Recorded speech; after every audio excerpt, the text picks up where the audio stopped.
Obrigado, meu irmão. Bom dia aos irmãos.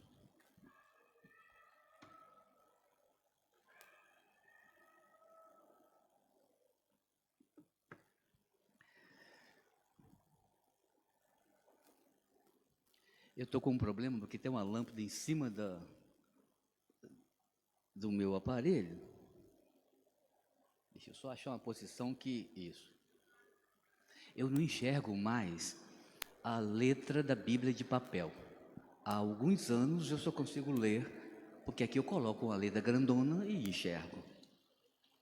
E como é vidro, a lâmpada bate e cega.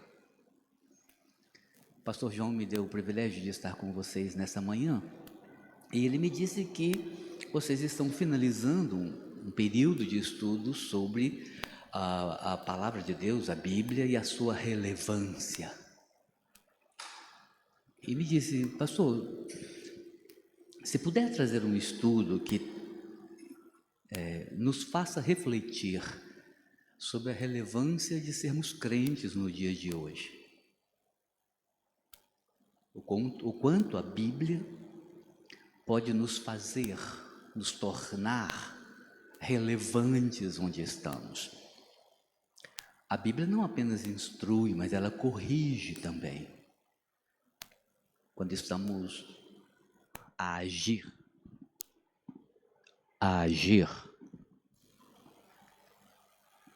Tá ali, voltou. Motim, só porque não é o pastor que está pregando aqui. Nós não apenas podemos, mas devemos nos tornar relevantes onde estamos.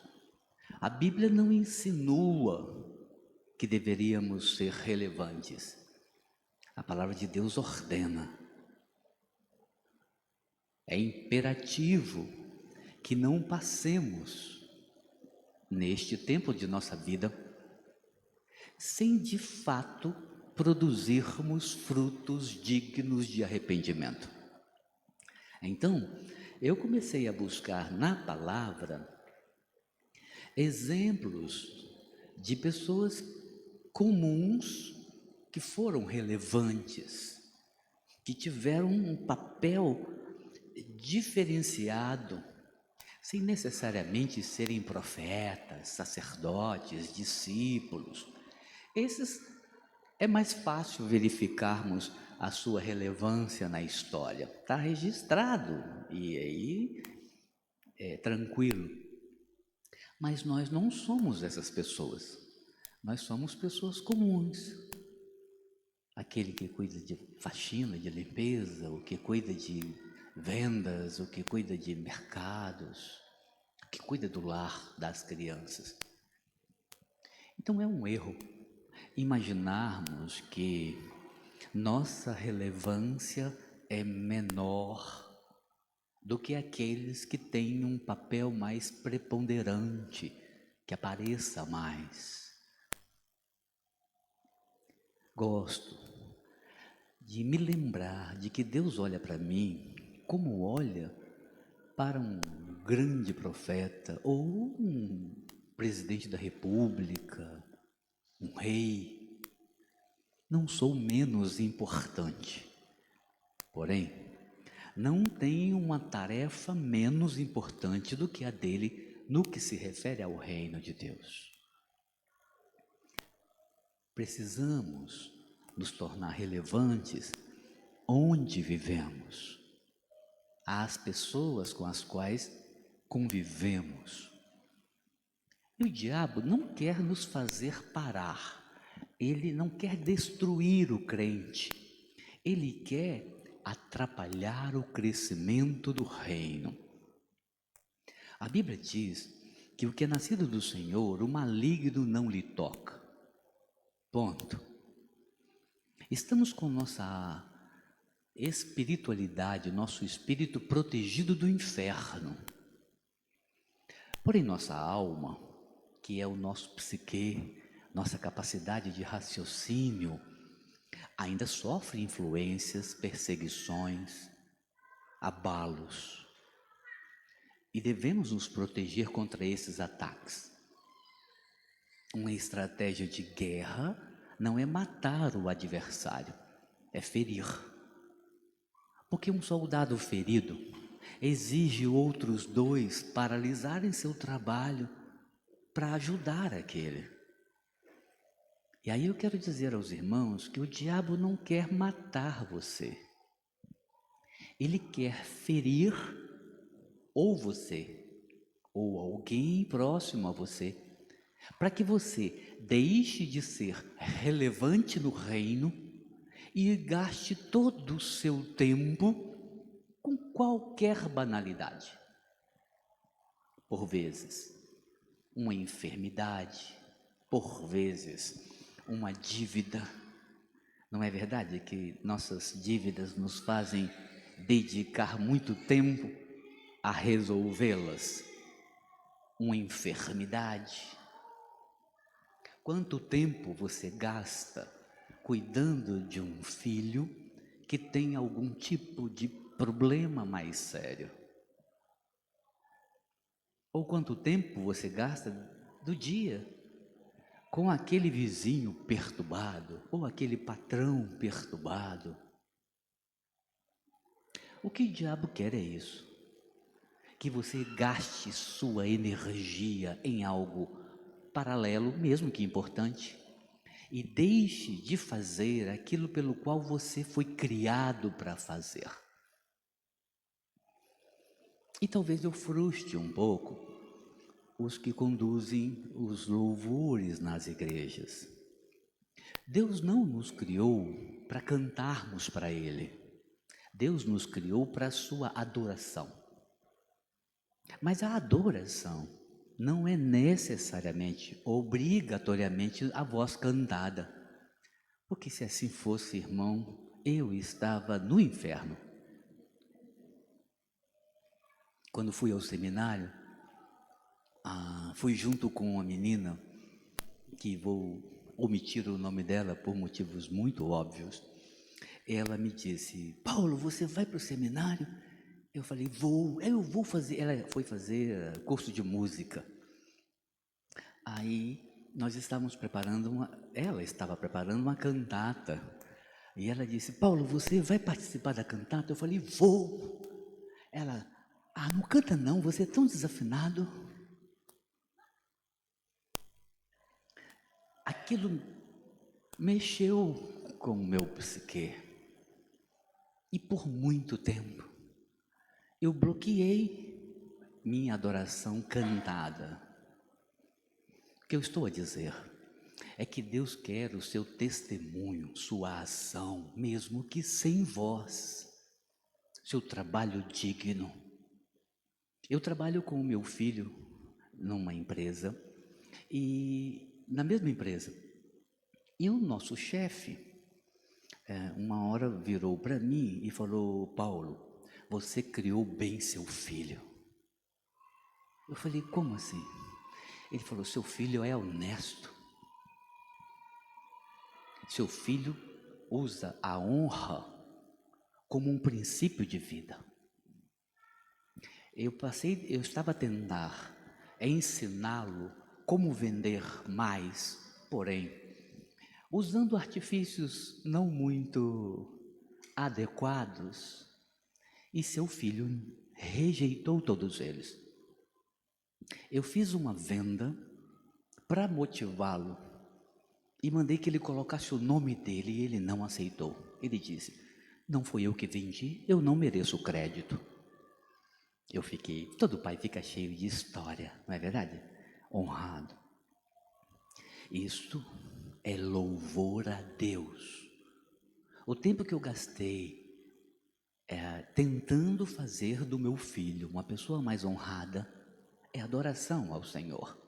É ser relevante na história da vida do meu filho. Mas o que Deus quer de nós é que não sejamos isso apenas com nossos filhos. Deus quer que sejamos relevantes no reino, que paremos de dar demasiada atenção aos problemas, aos empecilhos que o inimigo coloca à nossa frente. Eu fui a Moçambique por 3 oportunidades, levar livros, treinamento, brinquedos para as crianças, conduzindo grupos. E numa das ocasiões eu estava com a minha tíbia direita, eu tenho pager, a tíbia direita, que é uma doença que petrifica o osso e dói muito por vezes. E eu precisei andar de bengala e depois de muleta. E a minha igreja disse: pastor, não vá. Eu disse: irmãos, estava tudo pronto quando veio a crise na perna. Não tem cura. Aí você tem que tomar uns remédios, para de doer, você dura mais um tempo, enfim. Eu falei: está doendo no Brasil, vai doer em Moçambique, não vai parar de doer por nada. Por que vou deixar de fazer o que tem que ser feito? E são inúmeras as experiências de relevância, não apenas comigo, mas com o grupo que eu conduzia naquele país. É isso que estou a dizer. Ser relevante no reino é mais do que ser vitorioso. É contabilizar os momentos em que você não foi derrotado, ou pelo diabo, ou pelos seus enviados, ou por uma pedra qualquer no caminho. Não paralise o reino de Deus na sua vida por causa de um problema. Desvie dele. Talvez você queira que o seu problema seja resolvido antes de continuar a jornada. Não é verdade? Que muitas vezes queremos primeiro resolver algo antes de começar outra coisa. Eu tenho uma irmã na minha igreja que ela perdeu o esposo agora e ela orava para que seu esposo voltasse para Cristo. E por mais de 50 anos ficou pedindo que o esposo voltasse para Cristo. E o esposo morreu e não voltou para Cristo. Ficou eu a pensar. Quantas oportunidades podem ter sido perdidas por estar a aguardar que algo aconteça para que ela se envolvesse mais no reino de Deus. Ser relevante não é desistir do marido, da esposa, do filho que não está na presença do Senhor.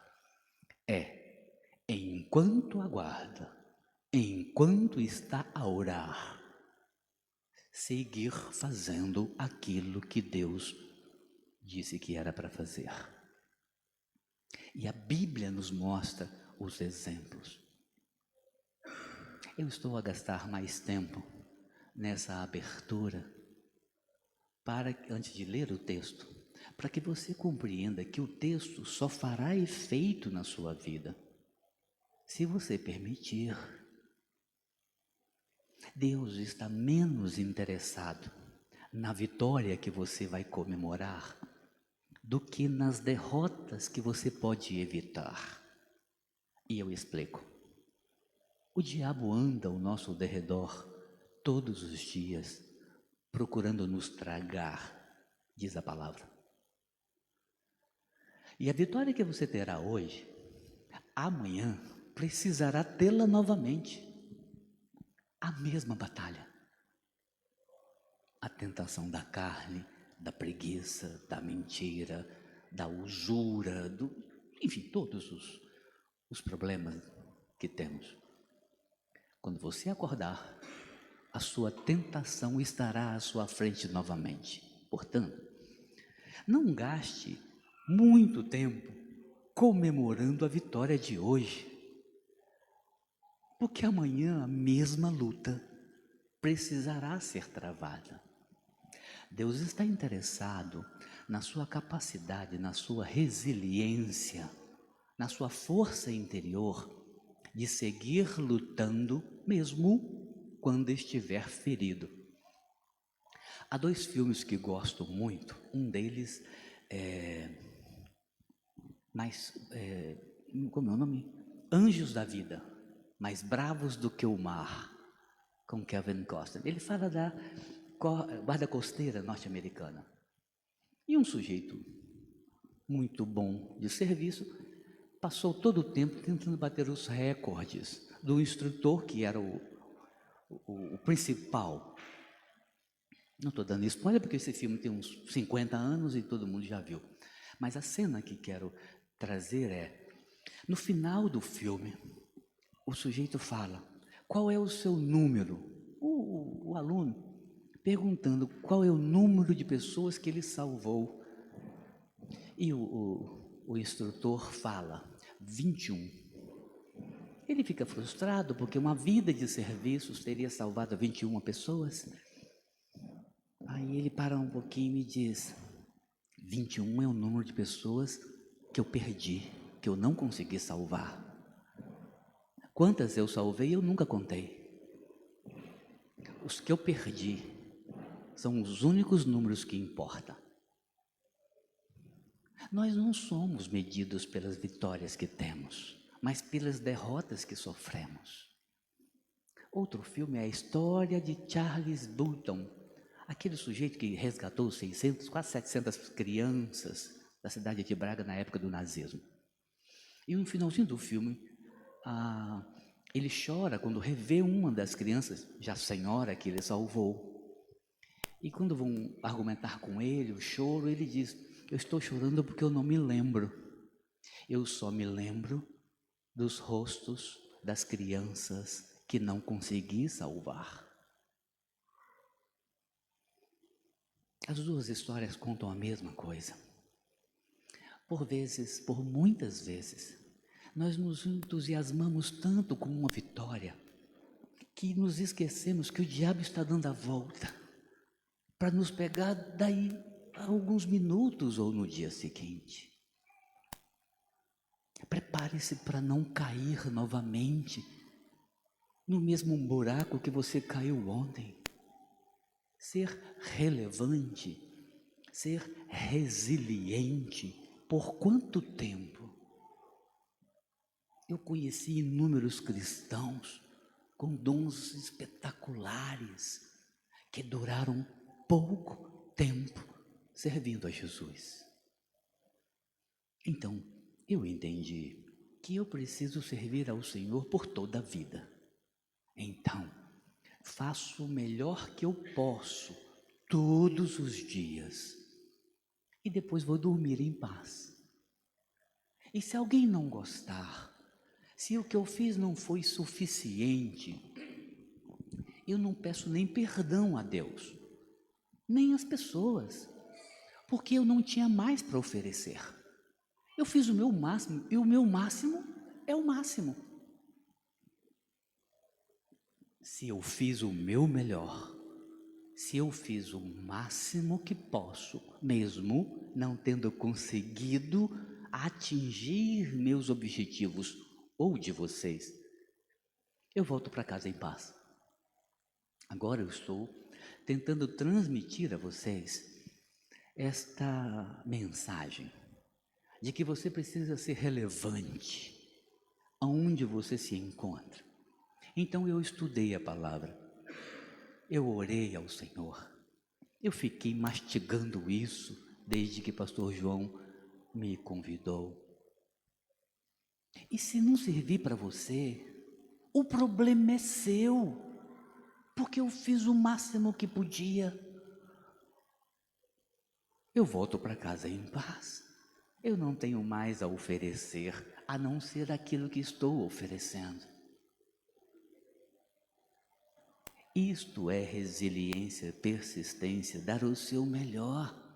Eu descobri Deus no escuro. Eu sou professor de filosofia e é preciso encontrar Deus na escuridão, porque filosofia machuca muito nossas crenças.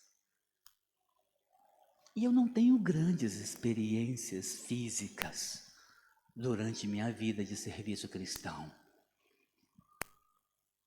Uma ou outra, quando Deus quis fazer algo diferente, então Ele me usou.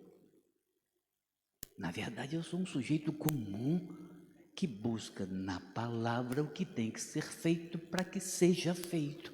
Simples assim. Não há nada de tão especial. Mas o que eu quero apresentar ao meu Senhor, quando chegar diante dele, é: Senhor, do que eu pude compreender, do que eu pude estudar, dei o meu melhor. Mesmo que por vezes me equivoquei, mas fiz o meu melhor, o melhor que podia no teu reino. Eu sei que outros fazem melhor que eu. Eu sei que outros são, naquilo que fazem, mais efetivos. Deus seja louvado, porque não serei cobrado pelo que o outro faz, mas pelo que deixei de fazer, naquilo que poderia. Eu faço, minha esposa está no Brasil, e eu faço o almoço e o jantar dos meus filhos. E eu vou passar um bife, e tem um presunto, tem um queijo, tem um ketchup. Custa nada fazer de conta que estou fazendo um parmegiana. Eu jogo um presunto, jogo um queijo, jogo um ketchup por cima, ponho uma tampa, e aquele bife fininho que vende nos mercados de porco, vira um parmegiana. E não custou muito mais. É isso que Deus espera de cada um de nós no reino. Que você pegue sua capacidade de fala, seus recursos, sua inteligência, sua beleza, sua inteligência emocional, seu QI. Coloque um presunto, uma fatia de queijo, um ketchup por cima. Torne isso uma parmegiana. Valorize o que você tem. O irmão sugeriu que você cumprimentasse as pessoas. Você já vai sair do seu lugar. Eu sou tímido, eu sou do interior de Minas Gerais, caipira. E esse é o momento onde eu fico mais constrangido, porque eu não nasci para ficar abraçando os outros. E eu acho que deve ter alguns parecidos comigo aqui. Então eu fico fazendo de conta que está tudo legal, mas por dentro morrendo de vergonha. E eu sigo o protocolo, a pessoa chegou, estendeu a mão, eu estendo a mão. Preste atenção, se você vai sair do seu lugar sem querer, só porque o irmão pediu.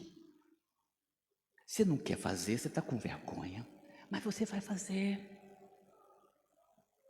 Torne esse seu momento uma adoração a Deus, um parmegiana espiritual. Então dê um abraço verdadeiro na pessoa. Dê um sorriso verdadeiro para a pessoa. Tem um livro que eu li há algumas décadas, O Maior Vendedor do Mundo, de Og Mandini. Eles são 10 capítulos e ele manda que a gente leia 3 vezes ao dia, por 30 dias cada capítulo, antes de ler o próximo. Eu fui até o 5º ou 6º, depois não aguentei, queria saber o final logo. Mas num dos capítulos ele diz: saudarei este dia com amor no coração. E quando eu encontrar com alguém, um cliente, eu vou dizer na minha mente: eu te amo. E essa frase vai ecoar no tom da minha voz, vai colocar um brilho nos meus olhos, e será impossível que a pessoa não compre de mim. Eu nunca me esqueci desse parágrafo.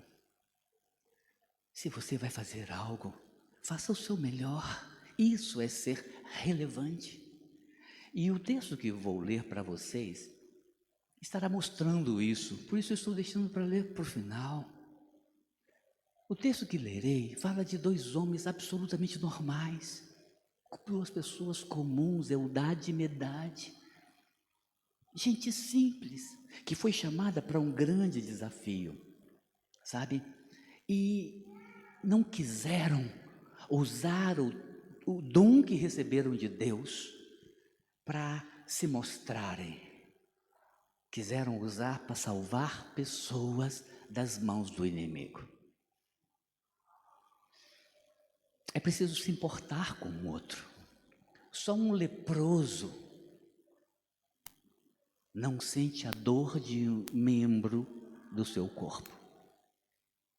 E muitas pessoas se tornaram leprosas espirituais, Muitas igrejas se tornaram leprosas espirituais.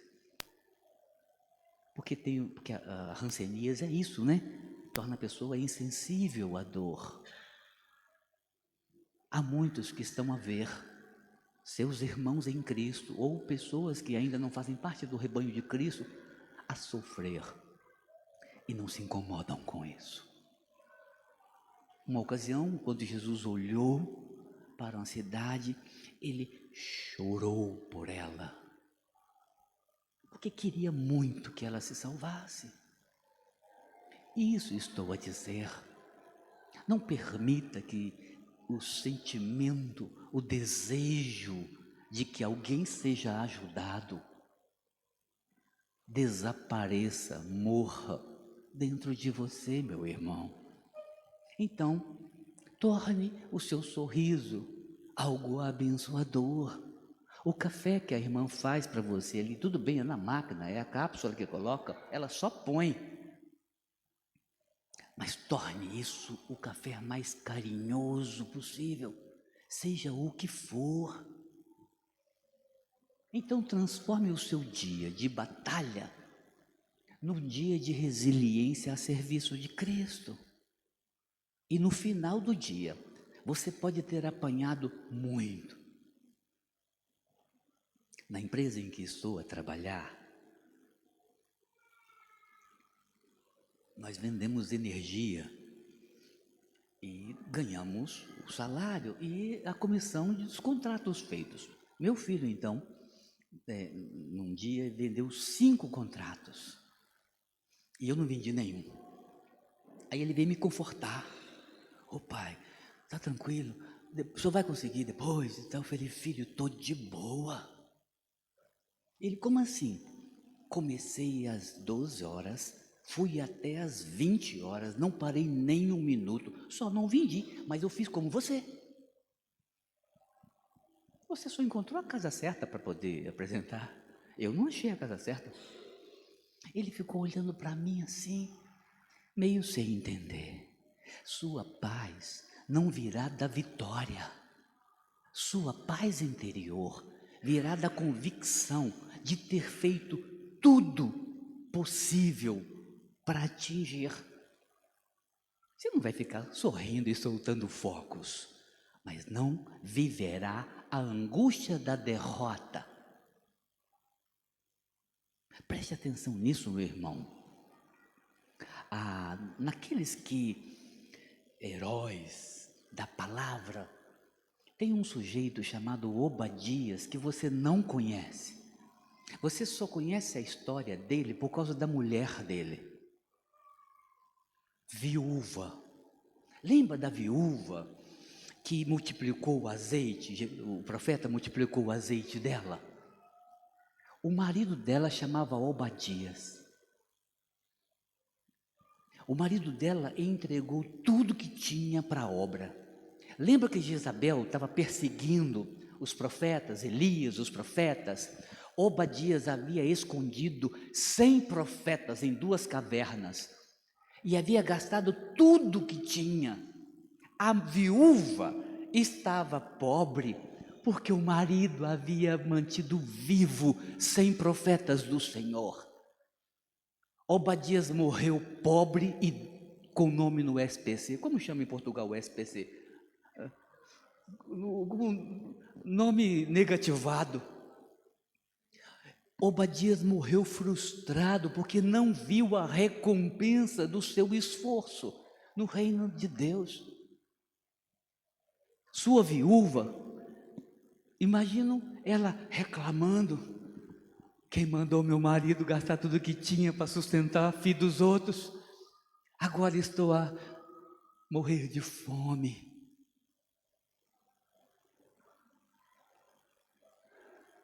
Deus cumpre o que promete, mesmo que não estejamos vendo com os nossos olhos carnais. É isso que estou a dizer. Obadias foi um grande homem, na minha opinião, um dos maiores homens da palavra. E a gente só sabe que é ele numa leitura comparada, ou seja, estudando o assunto Porque o texto do profeta Elias não fala do Obadias. É isso que estou a dizer a vocês. É possível que a sua vitória não seja comemorada no seu tempo. Talvez eu não veja as grandes vitórias na vida dos meus filhos, ou na vida daqueles que ajudei, estive a ajudar. É possível que essa comemoração venha depois, quando já estiver com o meu Senhor na glória. Faça o seu melhor, porque é para Deus, o resto não importa. Então, persiga o menor número de desistências, porque se você estiver a perseguir o maior número de vitórias, você voltará para casa frustrado. A palavra de Deus nos ensina a sermos relevantes com o que temos. Você se lembra do menino que entregou alguns pães e alguns peixes para Jesus? E isso fez com que mais de quase 20.000 pessoas, a Bíblia fala de 5.000 na multiplicação dos pães, mas com certeza os filhos, as esposas, mais de 20.000 pessoas comeram. Por causa de um gesto de uma criança com o seu lanche da tarde. Ele nem imaginava que deixar de comer o seu lanche e entregá-lo no reino teria um resultado tão extraordinário. O sujeito, o tal de Judas, que cuidou de Paulo, quando Paulo ficou cego a caminho de Damasco, Paulo ficou cego 3 dias, e um tal de Judas cuidou dele. Você não sabe mais nada a respeito dele, mas alguém cuidou do perseguidor da igreja. Você imagina o cenário? Imagina um cruel qualquer, um assassino qualquer. Que provas ele havia dado que havia mudado? Nenhuma. Mas aquele sujeito que a gente ouve só o nome, que quase todo mundo tinha um nome parecido, é igual Manuel aqui em Portugal. Se eu falar, Manuel, fique de pé, 1/3 da igreja ficará de pé. Judas era assim, era um nome comum. Alguém, por nome Judas, cuidou do perseguidor da igreja. Aquele sujeito, aquele homem desconhecido, fez algo extraordinário. Quer saber outro que também é desconhecido, a gente não dá a menor importância? O sujeito que ofereceu a casa para Jesus fazer a última ceia, tem nem o nome dele. O que estou a dizer é que as histórias de vitórias são para ser contadas pelos outros e não por nós mesmos. Você conta a vitória do seu time de futebol para rir do outro, para debochar do outro que torce para outro time, não é assim? Mas é só isso. Na vida, nossas vitórias são para ser contadas pelos outros. Como eu contei aqui de Charles Button, como estou a contar do Elias, do Obadias, do menino, do Judas, que ajudou o Paulo. É isso que eu estou a dizer. A menina escrava de Naamã, que falou, olha, se você conhecesse o profeta de Israel, você ia saber que há um Deus. Mudou a história daquela família, mudou a história daquele soldado. A gente nem lembra o nome, nem comenta, não sabe, ninguém perguntou. Perceba que sua relevância não está em o seu nome ser colocado numa placa.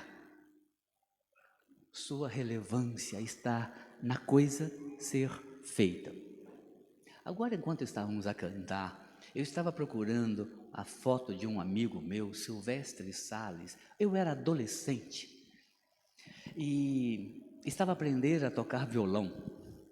E eu não sabia direito. Tinha um colega meu que também não sabia e havia aprendido um pouquinho. E ele estava a tocar, sentado no primeiro banco. Estava tocando perfeitamente. falei, horas, começamos juntos e ele já está tão melhor que eu. O que está a acontecer? Então eu olhei mais de perto. E esse irmão, Silvestre Salles, que era o excelente guitarrista, estava sentado no banco de trás, com os braços no joelho, com a boca no ouvido do irmão à frente. E ele estava a dizer as notas, as posições que o menino deveria fazer. O menino levou o crédito, mas quem fez isso acontecer foi o nosso irmão Silvestre Salles. Deus espera isso de nós. Deus não está interessado em que você saia comemorando as suas vitórias. A vitória tem que ser do reino. Uma ocasião um irmão me procurou e falou, pastor, manda comprar a mesa da ceia e o púlpito que eu vou pagar. Eu falei, que ótimo, irmão, coloque sua oferta no gasofilácio que a igreja vai comprar. Não, pastor, manda comprar, me entrega a nota que eu vou pagar. Eu falei, não.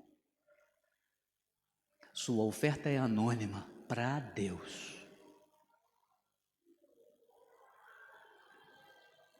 Ponto.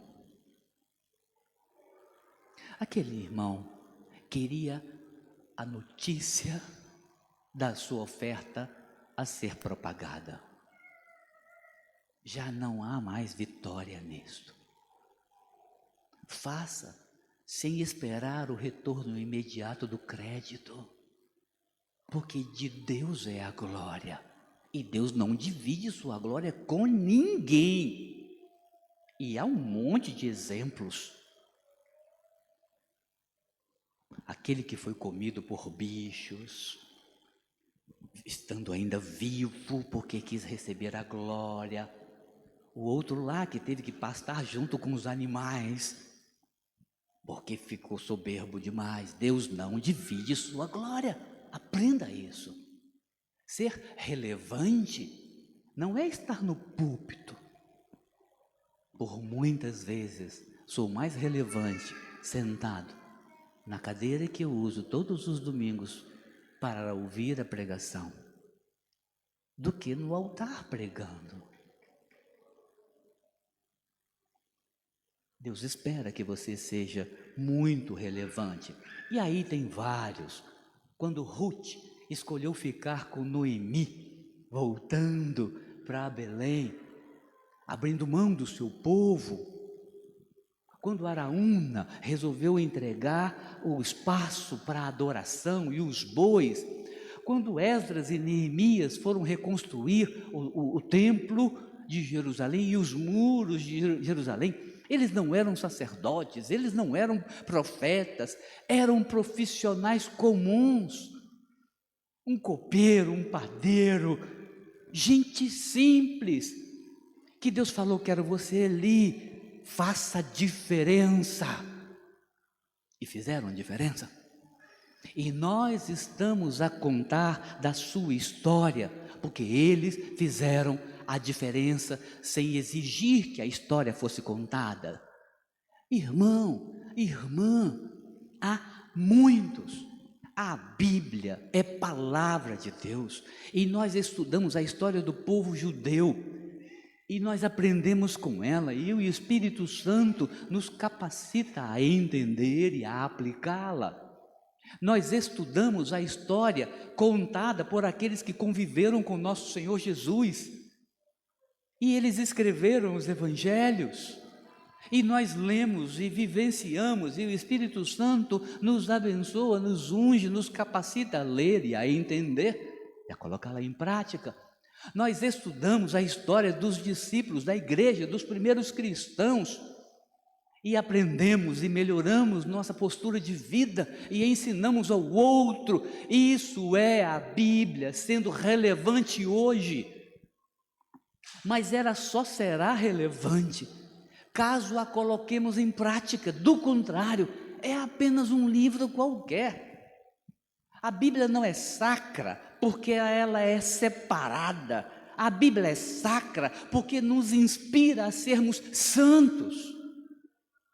A Bíblia só é santa para aquele que santifica o seu comportamento. Deixe a Bíblia ser relevante para você. Seja, portanto, relevante na vida dos que estão próximos a você. E diferentemente dos sermões mais comuns, onde a gente lê o texto para depois explaná-lo, eu vou ler o texto de Números 11, só para que você perceba a vida desses dois. Eu vou concluir com a vida desses dois, Eldade e o Medade, homens comuns. Eu vou contar a história e você lê o capítulo 11 em casa todo, porque se eu for ler eu vou perder o restinho do tempo que eu ainda tenho, antes do pastor João ligar e perguntar se eu já acabei o sermão. Então você lê em casa a história, eu vou contar e você confirma tudo, como os bereanos, confirma a história. Moisés estava a sair com o povo do Egito e o pessoal estava revoltado, porque eles queriam comer as coisas que tinham de esmola, de graça do Egito. Deus estava a fornecer o maná e eles estavam a reclamar. Eles disseram: esse maná, uma vez eu servi o maná na minha igreja, e uma irmãzinha, a mais idosa, virou-se para mim e disse: pastor, não tem como mensurar minha frustração, porque eu pensava que o maná era o manjar dos anjos, e não. O maná é um alimento que até hoje se produz naquela região, nas montanhas, e quando o vento sopra, aquilo cai. O grande milagre foi a quantidade que caía para alimentar mais de 1 milhão de pessoas. Hoje se colhe quase 500 quilos de maná naquela região, até hoje. O milagre não é cair maná do céu. O maná só foi chamado de maná, que significa o que é isso, porque eles não conheciam. Então eles estavam a comer de algo que nunca haviam comido. Mas eu fiz a mesma receita do maná e servi na minha igreja, e o grupo ficou muito frustrado, porque é até interessante, mas comer aquilo por 40 anos não é para qualquer um. Não, não é não. Os irmãos sabem que carne de vaca, de boi aqui é muito cara. Então a gente come frango e carne de porco. Vocês que são mais abastados devem comer carne de boi. Mas aí, chega uma hora que você não tem mais o que inventar com o frango. Você faz picado, você faz fatiado, você faz de tudo. Chega uma hora que você não está mais aguentando. O maná, depois de muito tempo, causou isso. E eles disseram: queremos voltar para o Egito, para termos as comidas que tínhamos lá. E reclamaram. Deus ficou furioso, mandou fogo do céu e queimou aquele bando de murmurador, todos. Deus não suporta o murmurador, o sujeito que não tem a mesma coisa que tinha e fica querendo voltar. Lembra daqueles testemunhos do ex alguma coisa? Eu tinha 10 carros, eu tinha uma mulher diferente todo dia. O sujeito vai falando e vai babando de saudade, sabe? Voltar a ter o que tinha. Depois de aceitar Jesus, minha vida mudou. É quase um castigo aceitar Jesus, na opinião daquele sujeito.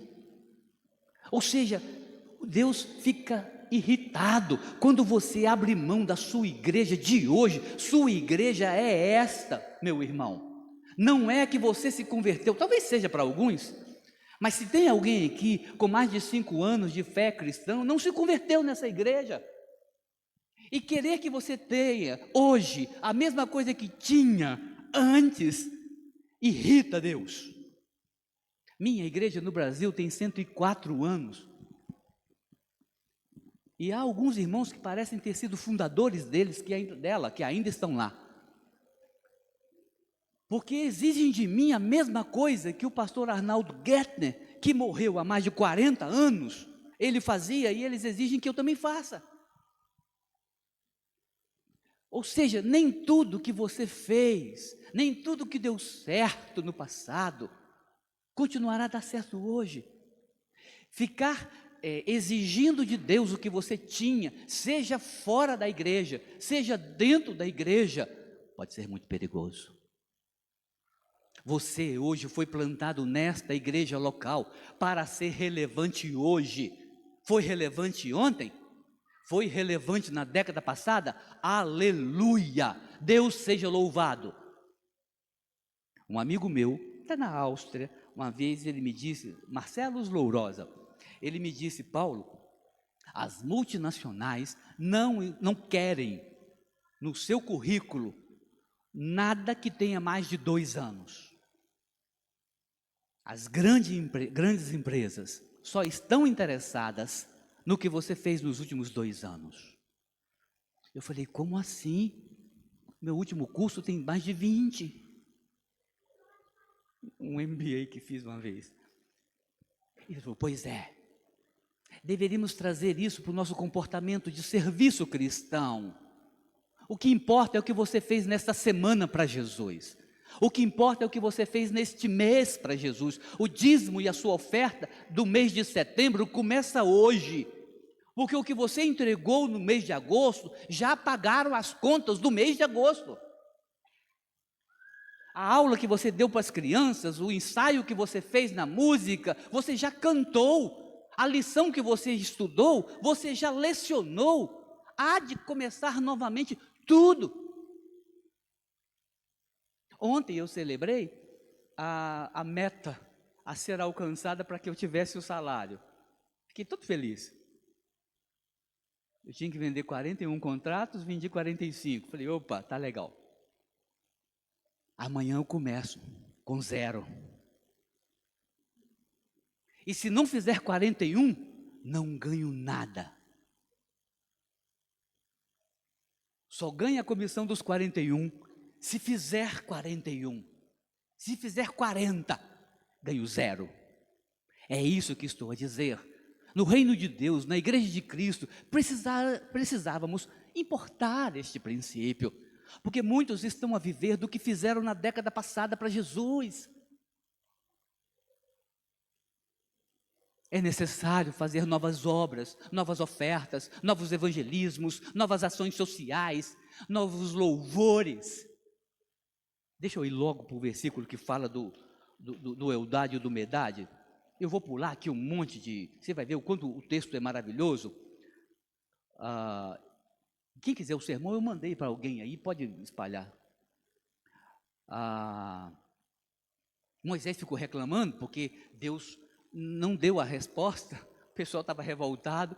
Moisés virou para Deus e falou, eu pari esse povo todo para que esse pessoal ficasse me perturbando. Dá um jeito, Senhor, que eu não estou aguentando.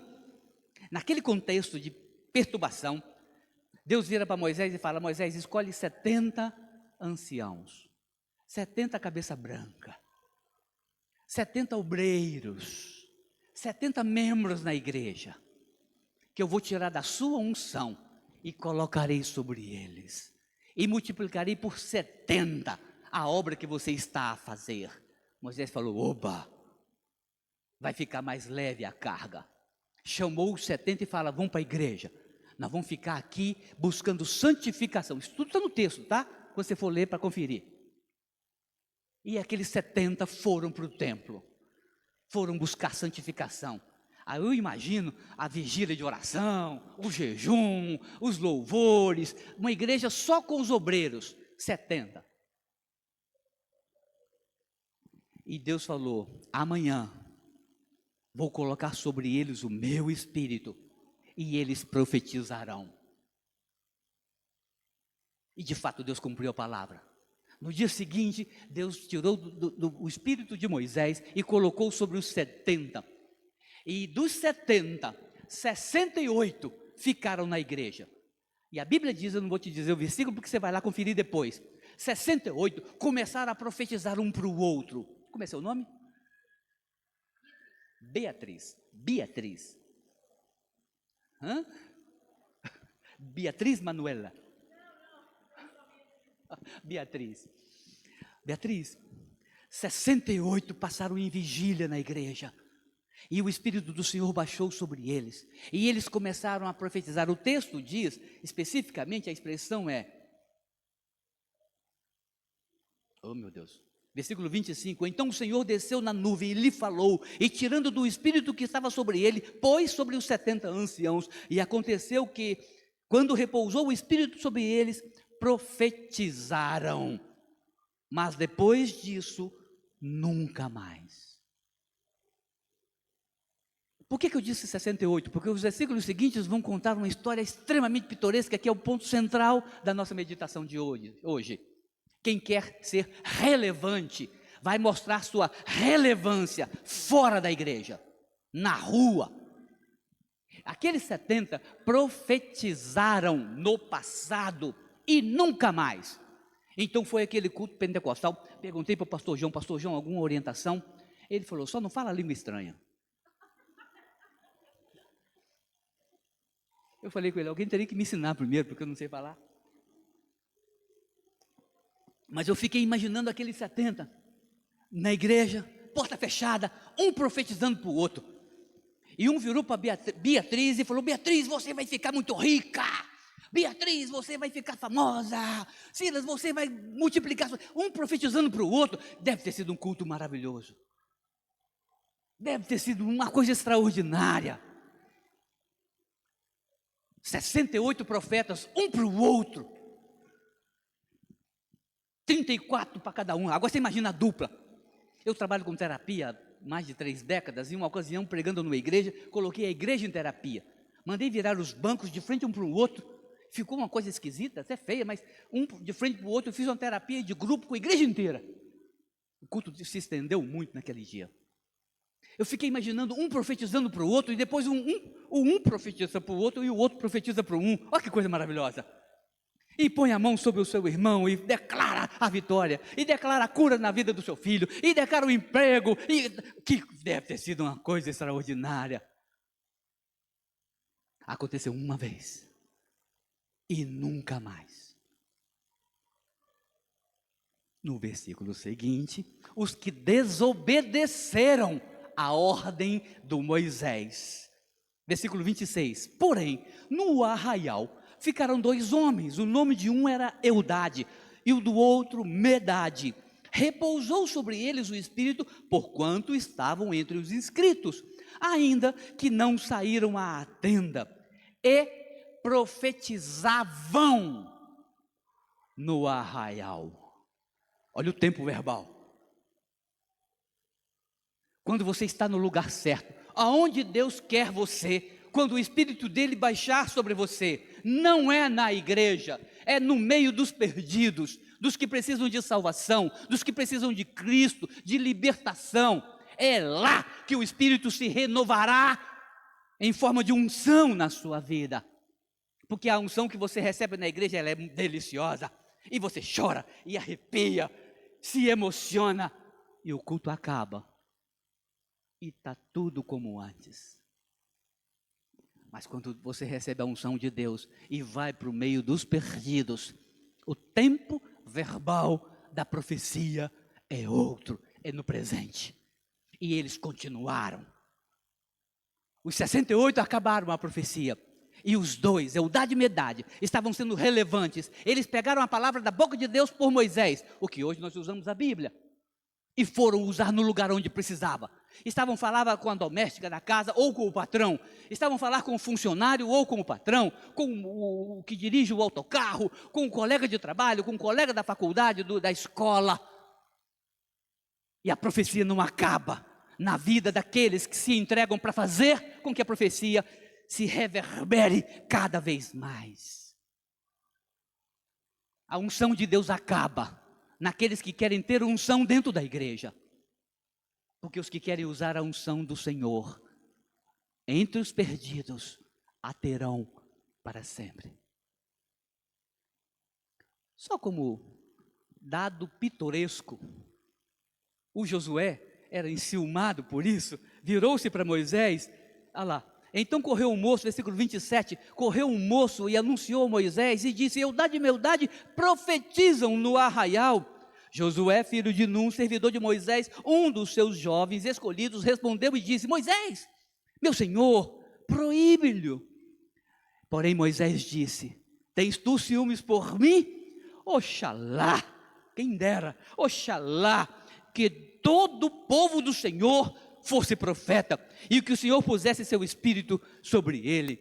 Oxalá, que cada membro dessa igreja seja um profeta, uma profetisa do Senhor. Oxalá, que a unção que você recebe aqui, você divida com os que estão precisando lá fora. Oxalá, que a bênção do Senhor, replicada na meditação de hoje e dos sermões no estudo da escola dominical, seja transformado em unção, aonde os que precisam do Cristo vão recebê-la.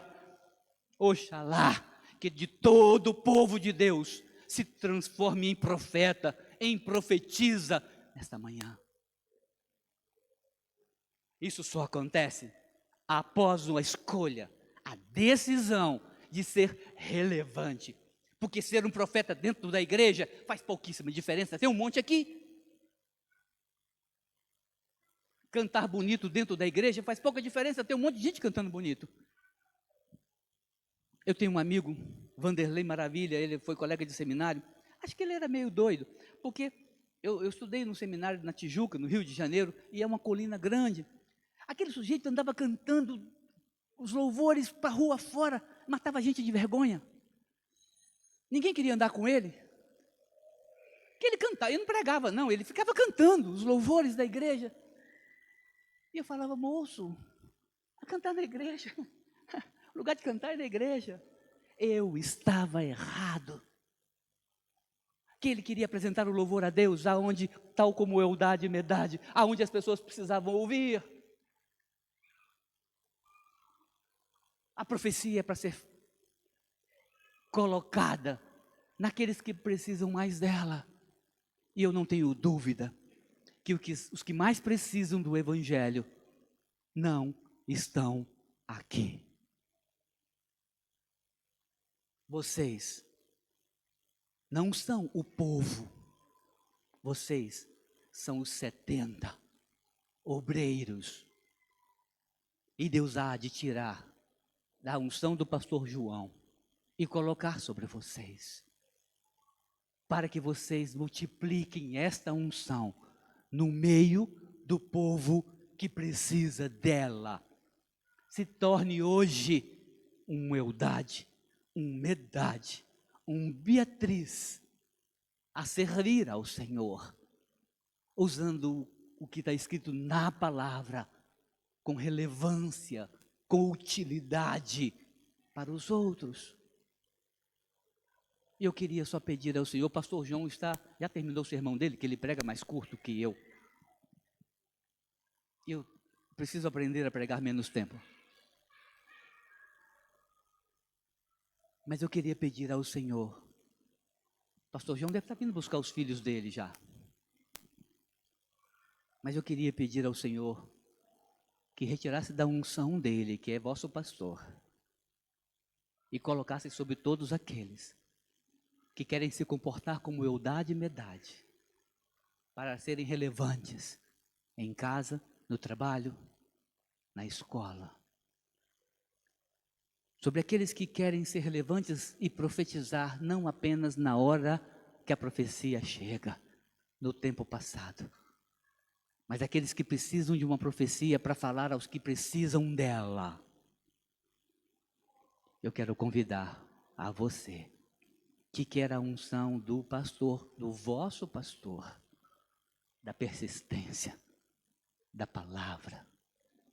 E onde quer que o pastor esteja dentro do carro, que o Senhor retire da unção dele e coloque sobre aqueles que querem nesta manhã se tornarem Eldade e Medade. Mas é uma escolha.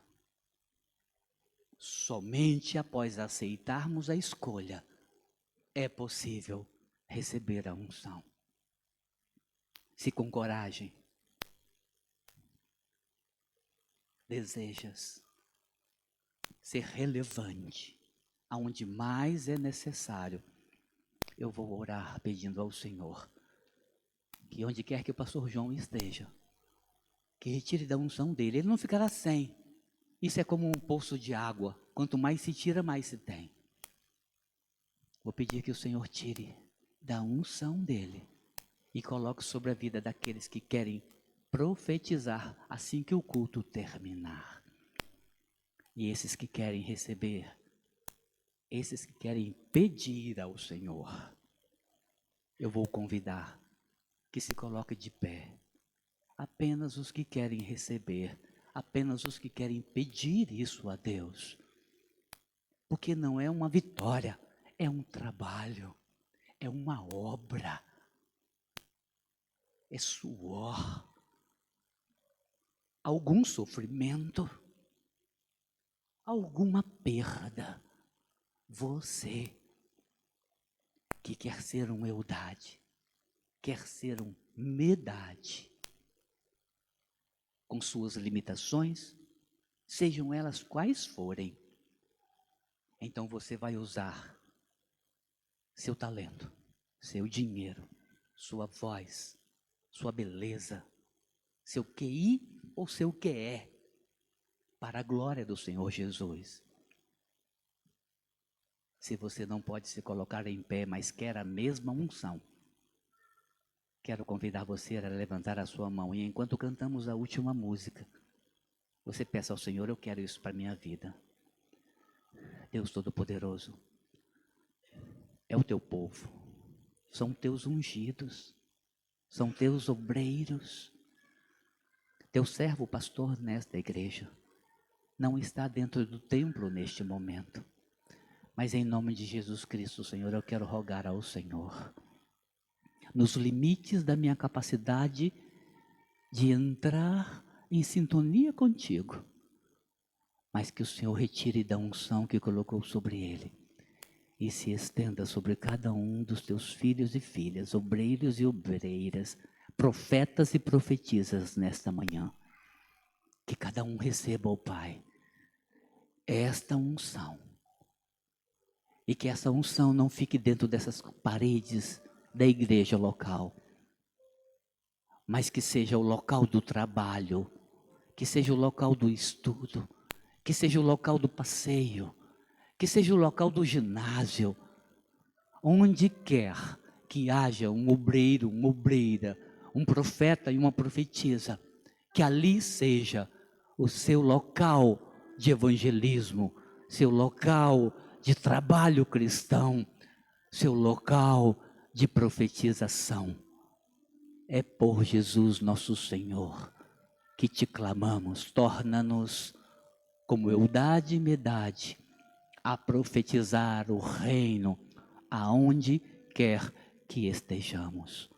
Por Jesus nosso Senhor, juntos oramos e lhe adoramos neste momento. Amém. Amém.